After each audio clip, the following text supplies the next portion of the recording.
Have we finished 38 or we have to start 30? Okay.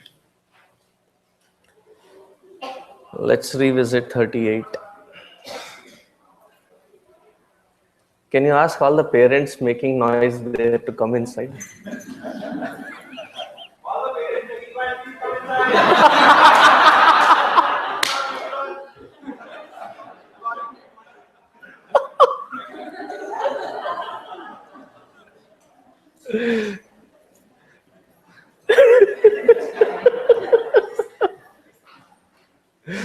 Her session में आप जैसे एक बंदा होना चाहिए.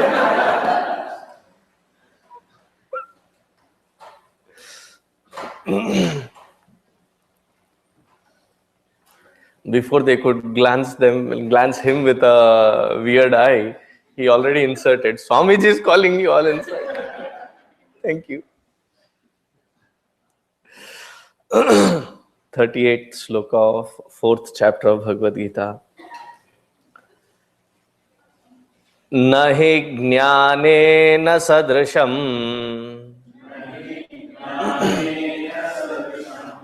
pavitramiha vidyate tatsvayam yoga samsiddhaha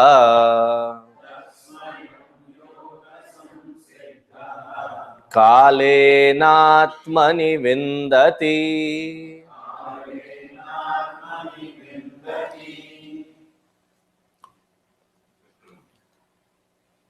In Chinmaya Mission, we have various groups for different ages. Like from kindergarten to 12th grade, we call them as Balavihar. In fact, the 9th through 12th are also called junior chicks. By the time they get into the universities and become young professionals, that age group between 18 to 28 is called Yuva Kendra, Chinmaya Yuva Kendra. And abbreviated, it is called CHYK, CHYK. Just don't get the other spelling in.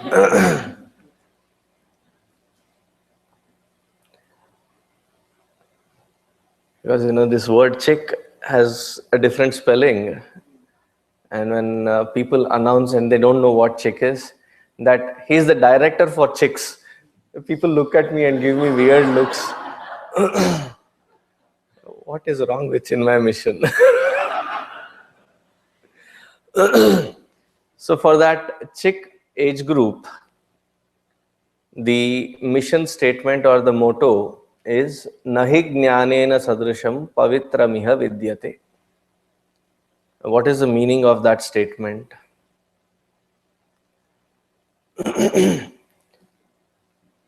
Nothing can purify as efficiently as jnana, knowledge.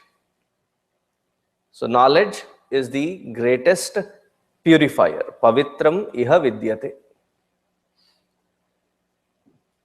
If you remember last time, probably I must have started that you have to understand what are the different stains or blemishes that are there and what kind of agency is used to clean it up. Remember we were discussing that a little bit? Okay. Yes, पिछले साल बढ़ाया था ना.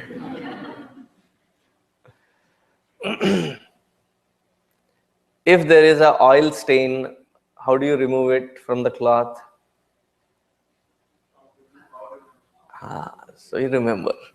So use powder, or if you are in the kitchen, just use the atta powder and it soaks away all the oil. A little bit of soap and rinsing it, it will remove it. What if the kids have gone in on the lawn and played very rigorously? So you see the mud stains and the grass stains and every possible stain there. How do you remove those?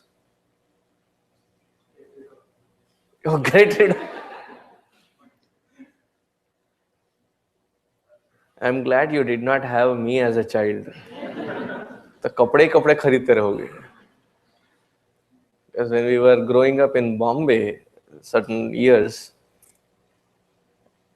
our specialty was we would play soccer during rainy season.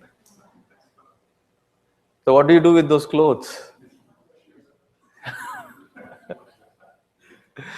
My mom used to take us to the terrace and hose us down and then take us inside because all the kichad was there all over, all the stains, and then rinse them in hot water or whatever processes required. Have I talked to you about the blood stain? So if it is on your cloth, paper cut or something, there is a blood stain. How do you remove it? With your own saliva. Yeah, it will be yuckier, but it is safe. If you have to ask somebody else's saliva, it's your own, so it shouldn't be that yucky. So you apply it and it immediately removes it, even if it is dry. And then rinse it off with water and it is cleaned. Now, what is the blemish that we are talking about in this shloka? It is the ignorance. Ignorance about what? One's own true nature, one's own self. And that ignorance is the cause for both karma and vasana. It's a non-ending cycle. It's a catch-22 situation. It's a catch-22, right? Or catch-21? Catch-22. Huh. It's a catch-22 situation and we keep going in circles. Because of karma, there is vasana. Because of vasana, there is karma. And because of these pressures of karma and vasana, there is kama, krodha, lobha, moha, mada, matsara, asmita, raga, abhinivesha. And it keeps developing. And the permutations of it are pretty vicious. So in order to remove all these things, what is the basic cause? The cause for all this commotion internally and through us externally also is the ignorance. And how do you remove that stain of ignorance? How do you remove darkness? Is there any other method to remove darkness? Remember, I used a couple of examples. A very strong bleach. I spray that bleach in that darkness, and that will dilute darkness, will it? Or I'll bring in a powerful vacuum and suck out all that darkness. Can it happen? To remove darkness, we need Jyoti. Asatoma Sadgamaya Tamasoma Jyotir Gamaya Mrityorma Amritam Gamaya. So as we remove darkness through light, similarly, this ignorance can only be removed through knowledge. Knowledge of what? Knowledge of the material sciences. That also has to be clear, right? The understanding has to be clear. Knowledge of what? Knowledge of the self. So some of the educated get offended. What, we know ourselves? What are you talking about? That which we know of ourselves, we have an identity crisis. Of late, we have been talking about in the media about the identity theft. But according to our scriptures, identity theft has been eternal. Anadi Kala. Our identity has been lost. But here, the identity has been stolen not by some external cause. Do you remember the Hindi song, Shikar Khud, Shikar Ho Gaya? So the hunter became the hunted because that ignorance is caused by our own lack of proper understanding. And that knowledge alone can remove that ignorance. So how do we build that knowledge? How do we get that knowledge? Is it something that can be downloaded? Or is it something that you can find in Walmart? No, China doesn't know about it, so they don't manufacture it. I mean, if they had known the technique, they would have manufactured that also. Have you seen those, Krishna, Ganesha, made in China? They have a different eyes. I'm not making it up. These days, when you go to Banaras or Kanchipuram,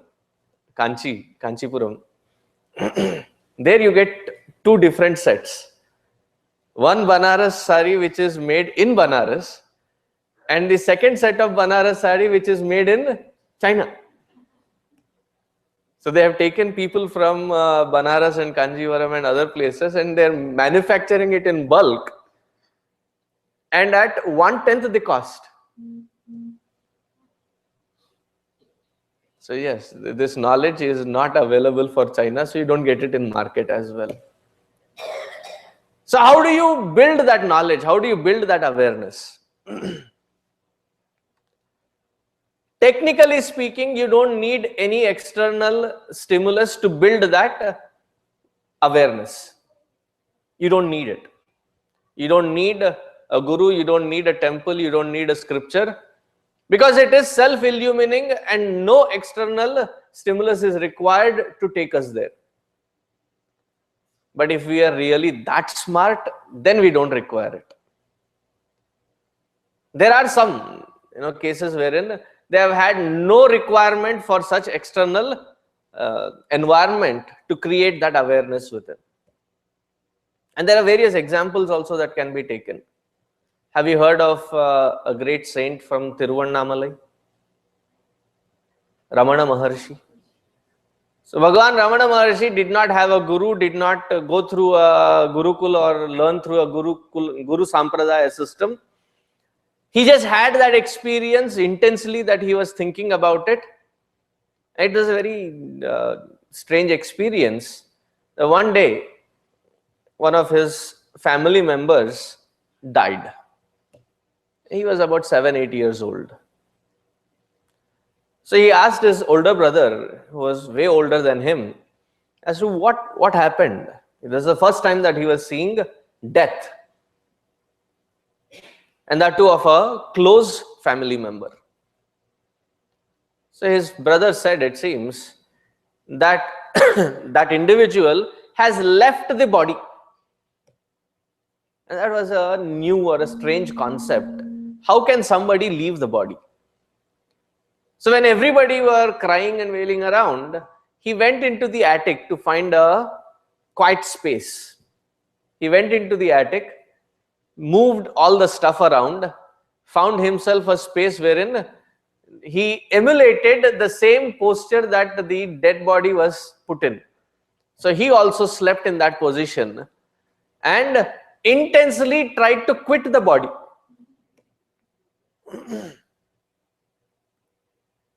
And something strange happened. For a brief moment, he did quit the body. What they call outer body experience. That he was out of his body and he could see his body as any third person could see it. And that one experience was sufficient enough for him. And one fine day, he packed everything and left for Tiruvannamalai.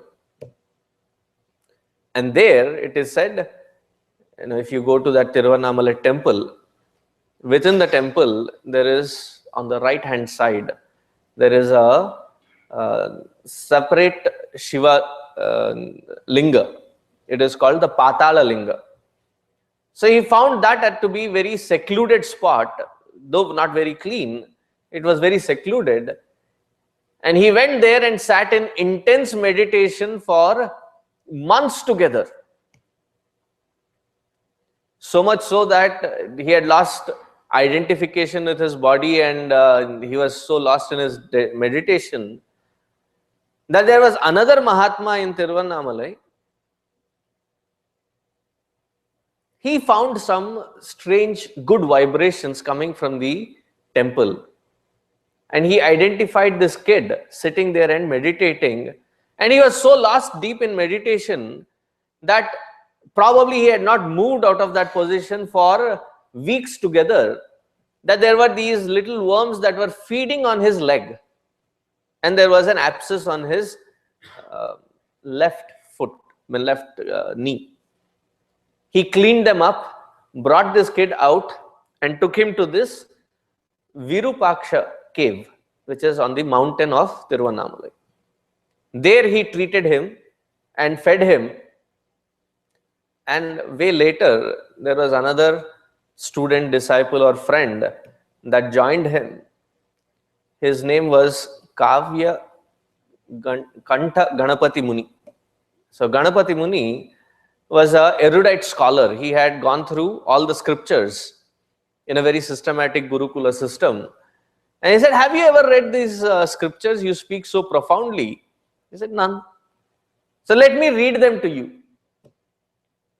And he started with Isha Vasyopanishad. And by third or fourth mantra, Ramana Maharshi said, enough of self-praise. I have already had all these experiences. So technically speaking, you don't need it, but you have to be as smart and intense as such great masters like Ramana Maharshi or Nisargadatta. Nisargadatta, have you heard of that name? There's a book by him, or the teachings of him has been consolidated in a book called I Am That. It's a very profound dialogue that he has with various disciples. His story was that he was a what you call beedi maker. जो बीड़ी बनाते हैं. So he was a beedi maker by profession. And one day his friend dragged him to his guru. And that day that guru was speaking on a topic called Aham Brahmasmi. That I am that Brahman. Something triggered in him so intense that in the next 3 months he was into it completely, and within 3 months he had self-realization as well. We keep hearing it again and again and again, but the intensity is what matters. That experience is directly proportional to the intensity with which we apply. Sometimes we are scared. Baba, after realization, what if something else happens? I'm okay like this. Little bit of satsang on Sundays is more than sufficient. That is our intensity. So he also had just one instruction, and that was sufficient for him. So none to one is also sufficient. Now what about the rest of us? Is there a method? So Adi Shankaracharya ji in his Bhaja Govindam, I'm sure Bhaja Govindam you are all familiar with. Yes, no?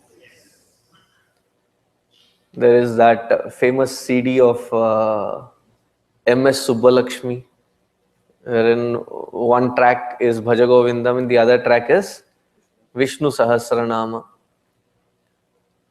So famous that her voice has now become eternal in temples like Badrinath. Every day early morning 4 o'clock, it is with her voice that entire Badrinath wakes up. Her Vishnu Sahasranama chanting is the early morning call. So in that Bhaja Govindam, Adi Shankaracharya ji in the 9th shloka says it very beautifully. When I start saying the shloka, you will all recognize it also. Satsangatve nissangatvam, nissangatve nirmohatvam, nirmohatve nischalatatvam, nischalatatve jivan muktihi. A very systematic path has been laid out. Satsanga is the key. What is satsanga? Right now what we are having is called satsanga. Sangha means association. Satsu sangaha, association with that which is absolute good, not the convenient good, not the convenient truth, absolute truth. Satsanga. Now what should this satsanga lead? The satsanga should give us viveka. Viveka, wisdom. Now satsanga has couple of steps in it. In satsanga, the first step is shravana. Shravana is a intelligent process of listening.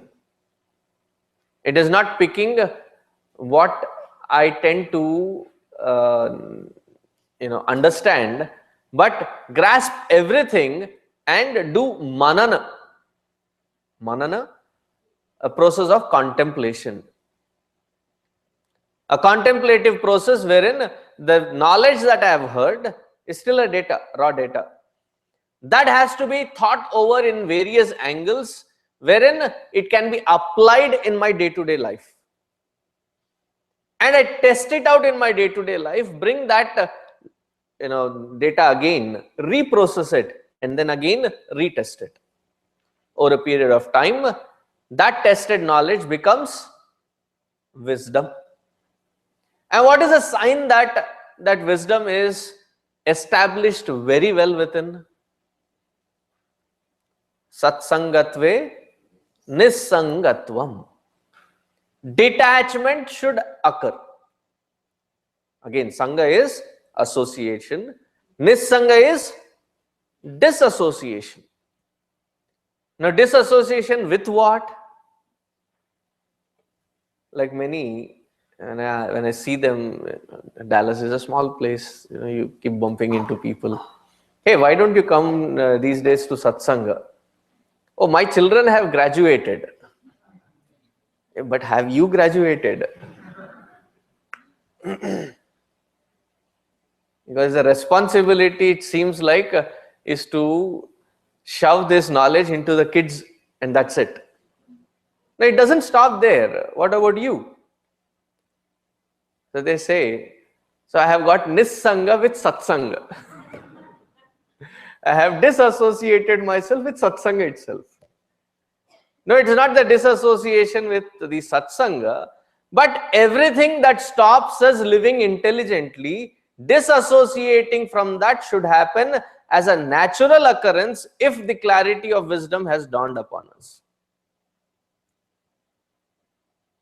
Nissangatve nirmohatvam. All the delusory thinking pattern is removed when there is enough vairagya. Dispassion is not running away from the world. We have various unnecessary interpretations of vairagya.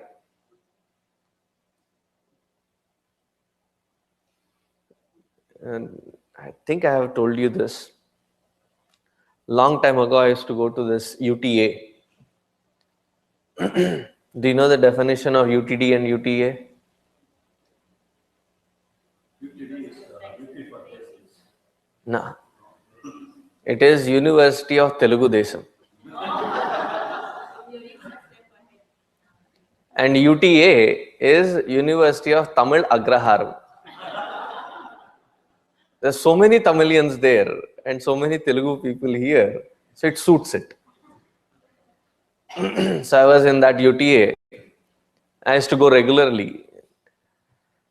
And one of those students, after it was first lecture, After the lecture was done, he said, I have some couple of personal questions. Now, when people say personal questions, after that, I now have to ask, personal about you or personal about me?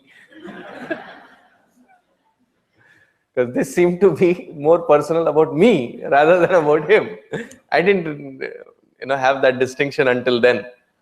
So I have some personal questions. I said, okay, we'll walk to the parking lot and you can talk to me then.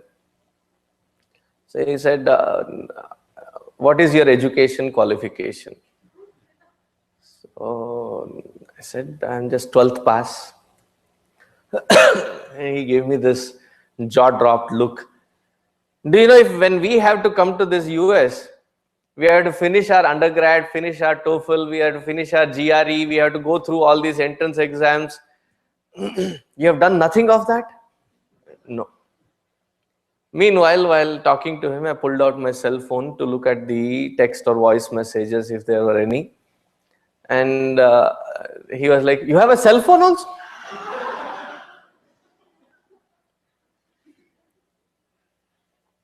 I said, yes. Because in this country, to be efficient, the earlier board here, the board of members here, in the very first 6 months, I had asked them that if I have to be efficient in this country, I need 5 C's. The first C was, give me a computer, give me a cable connection, cable, both internet as well as the TV. Because then I did not know how to interact with these kids, because I don't know what they think, what they see, and TV is a good medium. Give me a cable. Give me a car. And there was one more C. Cell phone. And the final C was, give me a credit card to pay for all those.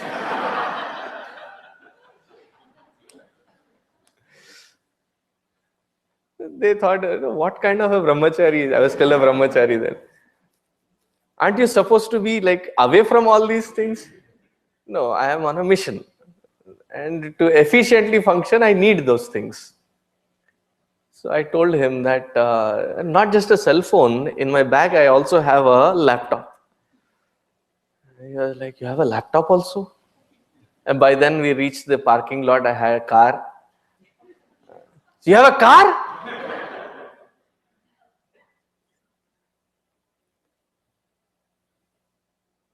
Do you know, for getting all these things, even after reaching US, we don't get all these luxuries.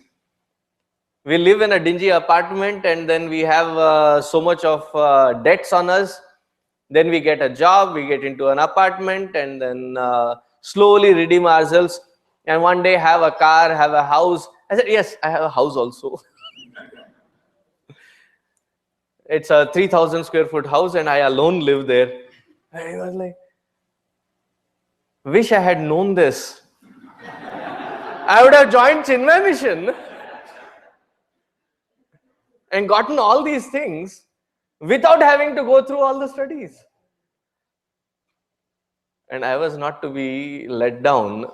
I said, even now you have an opportunity. Join. Because people have that impression that somebody who is a Vairagi has got nothing to do with the material world. Now, we don't live in a vacuum.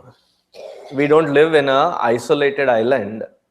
We live in the material while living in that material world. And that way, everyone is a materialist.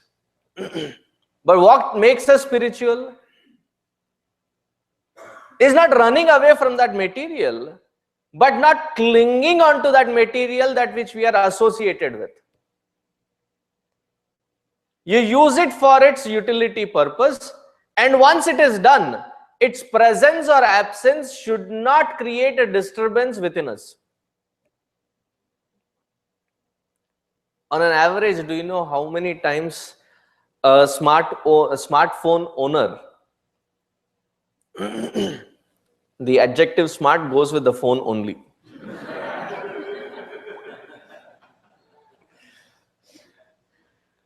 The smartphone owner, how many times we flip it open on an average, turn it on?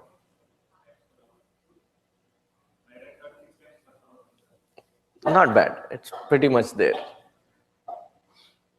It's about 36 times in an hour.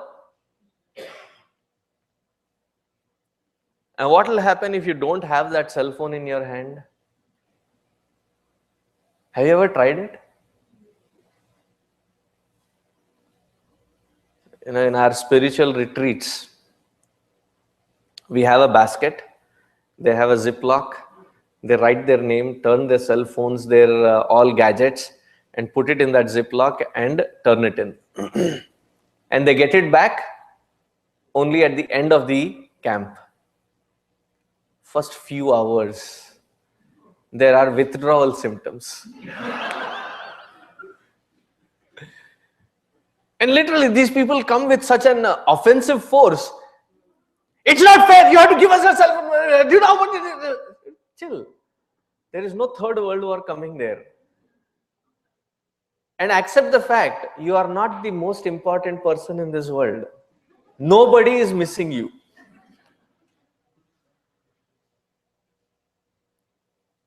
To create the disturbance caused by that material, by its presence or by its absence. Sometimes we are agitated because of the presence of something. Some people, some things, some environment, we get agitated. The presence or absence of it does not disturb us. That is called true vairagya.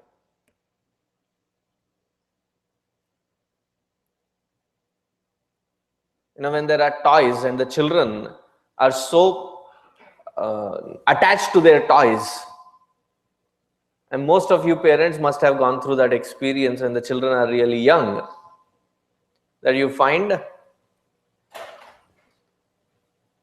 that whenever you have get-togethers, there are some awkward moments. Do you know the awkward moment that I'm talking about? In the basement or in that toy room, there are enough toys for the entire neighborhood to play with. Am I exaggerating it? There are enough toys, all kinds, board games, Lego, and I don't know, all kinds of. And this kid takes the most prominent, the owner of that, he takes the prominent toy. And when somebody else takes the other toy, he drops this, snatches that. And sometimes he holds this and snatches that also. And between the kids, now they say, I want it, no, you want it. And they start the wireless message. It goes out of the room. And what is the wireless message? Crying and shouting. And then you go there as awkward parents. And nahi beta, you have to share. No! The same kid after 5-6 years, the same toys are still there. Do you think the presence or absence of those toys really agitate that kid anymore? They've grown out of it. We have grown horizontally and vertically. But our toys have changed, our attachments have not, we have not outgrown them. That should happen naturally, if there is viveka and vairagya. That is called nirmoha. Nirmohatve nischala tattvam. What do you get? You reach to a peaceful platform within. And that peaceful platform within, which is not shaken up by any overburdening experiences from outside. Whether it is through people, whether it is through things, whether it is through environments, it does not matter. Standing in that firm platform of peace within, any experience can be challenged and experienced without getting disturbed within. Nischala tattve. Now in that peaceful environment, once having achieved, then you sit on the seat of meditation. It is a productive endeavor. Not achieving this peaceful environment within, not going through the earlier steps. Nowadays, fad is, in India, especially in Bombay and Hyderabad, that Lucknow, these regions, there are these Unani medicines. Have you heard of Unani medicines? Of those Unani medicines, there is one which is called Zinda Talisman. Have you heard of it? You just heard it now. Now, this Zinda Talisman is like Rambana. You have headache, take it. You have toothache, take it. You have stomachache, take it. You have external abscess or cut, apply it. For everything and anything, it is one solution, apply. Similarly, these days, meditation has become the new Zinda Talisman. Having headache, are you stressed? Meditate. Having ulcers, meditate. Having family issues, meditate. Having a problem in your business, meditate. Even now the business institutions have started, certain classes for their, people working, meditation and yoga classes. It will become a fad. Now, when will that be productive? Because it seems very easy. Close your eyes and sit. Then what? All that brooding that was happening continues. And you come out of that meditation even more frustrated. People go to farther extremes. In their room, outside there is a board. I've seen this. Meditation in progress. Don't disturb. Fines double. Like, people working on the road, they say men at work, fines double. And such people, when they come out of meditation room, don't be in front of them. Because they're so frustrated, they come out and they have to vomit it out at someone. Why? They have not been meditating, they have been brooding. And they'll try it for another week or so. After that, when somebody suggests, you should meditate, been there, done that, it is not any productive. Because the preparatory process has to be done. Thus, achieving the wisdom or knowledge through this satsanga and its step-by-step process, such wisdom is the purifier. Tatsvayam yoga samsiddhaha kalena atmani vindati.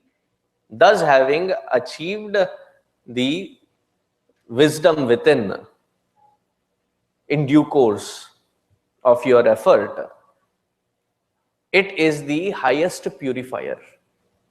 All the distress, all the unnecessary stress, and again, if somebody promises you stress-free life, it is impossibility.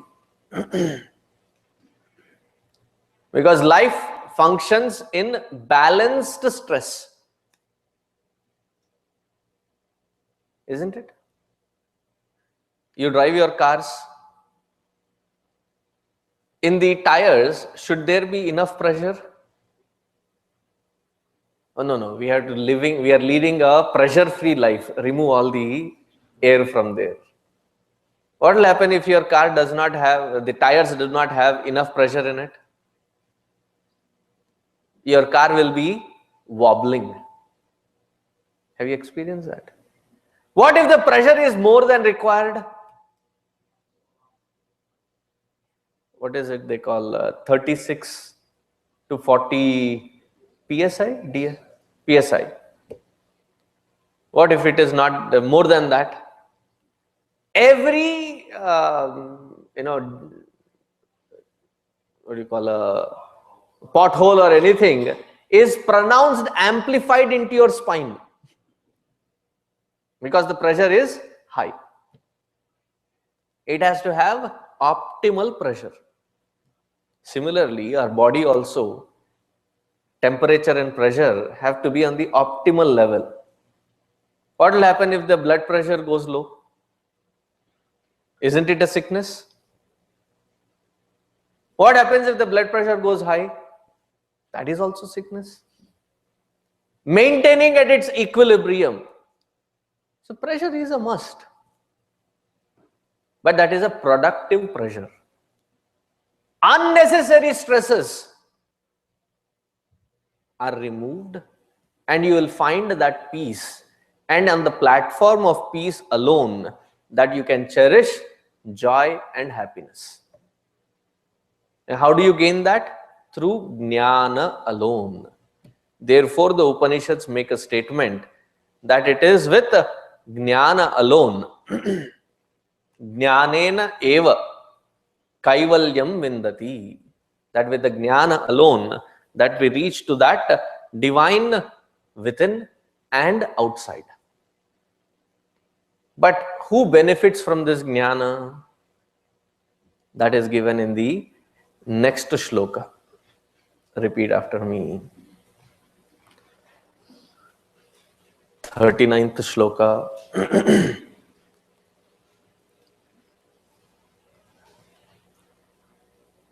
Shraddhavan labhate jnanam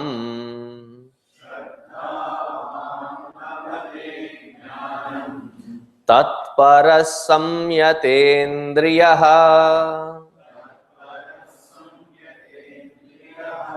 jnanam labdhva param shantim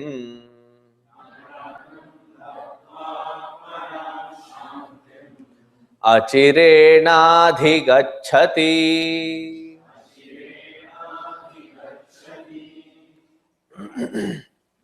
Who benefits from this jnana? Shraddhavan eva labhate jnanam. See, when we come to this platform of satsanga, all the scriptures have encouraged us to question and investigate thoroughly. Just because the master says so or the scripture says so, we are not thrust upon saying that you believe what you hear. Investigate it thoroughly. And that's why we also studied another shloka wherein it said, Pariprashnena sevaya. Remember? Thank you. At least one confirmed yes.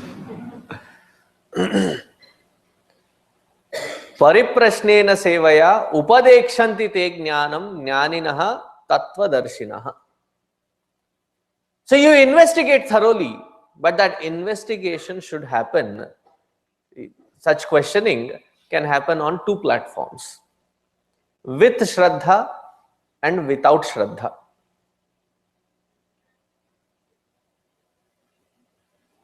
See, when our parents and elders give us advice on various aspects of life and living, did we listen to them? No. Thank you. The elders who are here, they are loving it. चलो कोई तो बोला इनको.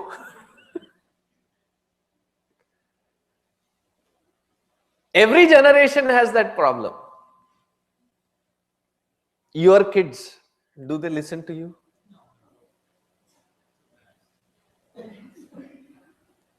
And that is called genetic defect.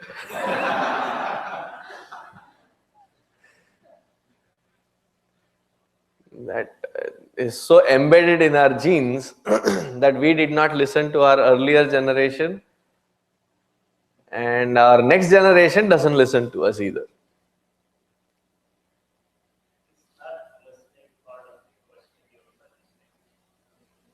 It is adhering to it and following it.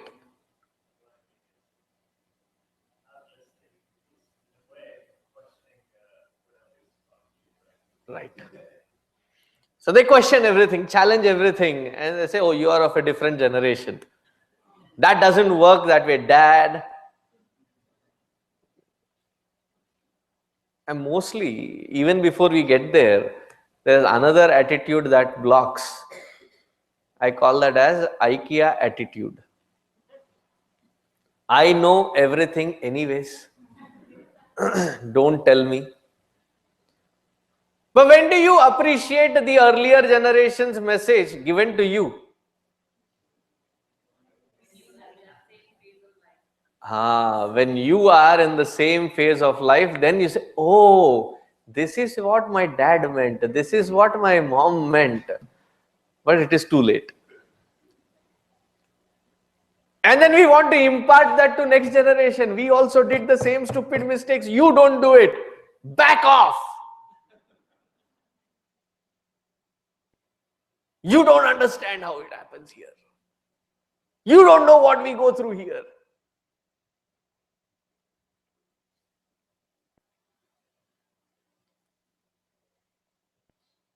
So once we come to this platform with humility to understand. See, when people ask questions, there are various attitudes that they come with when they ask questions. And right in their tone of questioning, when I've been doing this for about 22 years now, I can very well understand where they are coming from. Sometimes they start with a question, and the questioning starts, the mode starts with, I have asked this question to many of your kind. Nobody has been able to answer me straight. Try answering me. Such people, I do a great namaskar to them. I said, even before they start, I tell them, I don't know. Let it be. No, I have not even asked. Such people are in love with their question and they're not in a position to, or they don't have an open mindset to even listen to any possibility of an answer. Then there are those who put it in a format of a question, but actually they don't have a question. In that gathering, they want to show off that they know more. Then there are those who question, who have genuine disagreement with the philosophy or the logic of it. And there are some who ask these questions, and when they ask, it is very clear that they do not have clarity as to what they are intending to ask even. They're going all over the place, not able to pinpoint as to what exactly is the question. And it is at that time when somebody asks a question, it is the rest of you who jump in. Maybe the question is this. I said, he is already confused, Baba. Don't add your layers to it too. So here the request from the scripture is, start with the platform of Shraddha. Investigate it, question it. Question it from a possibility that there can be a answer or a solution in it, rather than from a preconceived notion or a judgment already made that all this is useless anyway. Now, ashraddha will not lead to knowledge or wisdom. Start with Shraddha. And all those genuine confusions or lack of understandings, they will be removed. Thus, jnanam labdha, having gotten that knowledge, what do you experience? Param shantim, all restlessness will be removed and you gain shanti, you gain peace of mind. And thus, through this peace of mind, you gain that experience of that divine within. No other scripture ever challenges its congregation to question itself. It says so, therefore you believe it. That's it. This is one scripture which says it out very clearly, that just because it says don't take it to the face value, question it, understand it, personalize it. With such openness is what the scriptures are demanding us to investigate and learn this wisdom. It continues. Another 2 shlokas, I think. This chapter will be concluding. We will see that next week. Om Purnamadaha Purnamidam Purnat Purnamudachyate Purnasya Purnamadaya Purnameva Vasishyate. Om Shanti.